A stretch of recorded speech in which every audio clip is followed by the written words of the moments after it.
দেখছেন সবার খবর, সবার নজর, বার্তা এক নজর। 15 বছর চোর চিটিংবাজ প্রতারণা করা রাজ্যের মানুষ অত্যাচারের শিকার। আবার বলছে খেজুর গাছে তালের রস আনবেন না। চোরের মায়ের বড় গলা, এত কিছুই খেয়ে পেট ভরল না। এখনো পর্যন্ত মমতা দলদাস পরিণত চিটিংবাজ প্রতারক প্রাক্তন বিধায়ক অসিত মজুমদার বলছে, দিদি এত কিছু দিল তবুও মানুষ আমাদের সঙ্গে থাকলো না, আমাদের চোর চোর বলছে। আমি খেজুর গাছে তাল রস আনবেন না। দলের নেতাকর্মীরা, পৌর সদস্য, পঞ্চায়েত সদস্যরা জনসাধারণের সঙ্গে সংযোগ করতে বিচ্ছিন্ন করছে। এদিন ফলাফল স্বাভাবিকভাবে প্রমাণিত সত্য হলো, এত কিছু মানুষের উপকার মমতা বন্দ্যোপাধ্যায় দিয়েছেন, তারপরেও কেন এই ফলাফল পরিণত হয়েছে? আমরা মানুষকে বোঝাতে অক্ষম হয়েছি, আবার দিবাস্বপ্ন দেখছে। বলছে আবার আসিব ফিরে, এই বাংলায় চোর চিটিংবাজ দালাল নেতৃত্ব দলদাস পরিণত সমর্থক পার্টির সদস্য।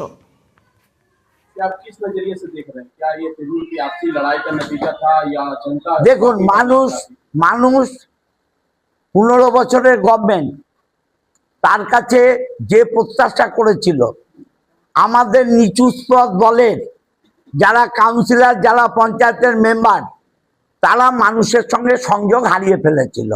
রেজাল্ট তার প্রমাণ। আমরা এটা নিয়ে বসবো এবং আবার নতুন করে, আমরা তো 34 বছর লড়েছি সিপিএম এর সাথে, আমরা জানি কি করে লড়াই করতে হয়, কি করে আবার ক্ষমতায় ফিরে আসতে হয়। আমাদের মানুষের চেতে বিচ্যুতি হয়েছে।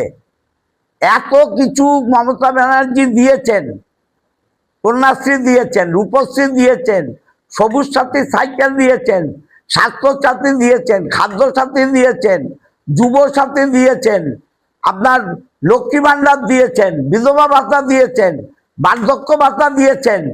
আমরা মানুষকে বোঝাতে অক্ষম হয়েছি, ব্যর্থ হয়েছি। তার পরিণাম এটা। কি হয়েছিল? দেবাংশু ভট্টাচার্য, তাকে পাওয়া যাচ্ছে না।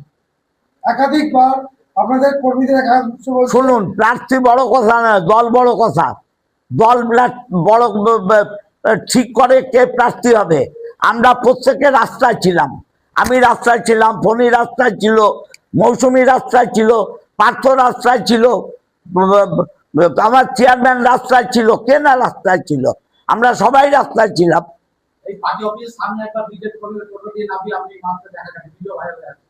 ওটা আপনি আপনারা খেজুর গাছের তালের রস আনলে হবে না। আমি চোর। কি জন্য মারা হয়েছিল? হ্যাঁ, মারা হয়েছিল। আমি কলকাতা থেকে আসছি, আমার গাড়িতে চোর চোর চোর চোর বলে স্লোগান দিচ্ছে। খেজুর গাছে তালের রস আনবেন না, খেজুর গাছে খেজুরের রস আনুন। আমি এখন যেটা বলছি সেটা বলুন, পুরনো কথা তুলে তিক্ততা তুলবেন না। কিন্তু এখন সেই জিনিসটা ভাইরাল হচ্ছে না। হচ্ছে আমাকে চোর বললে আমি ছেড়ে দেবো?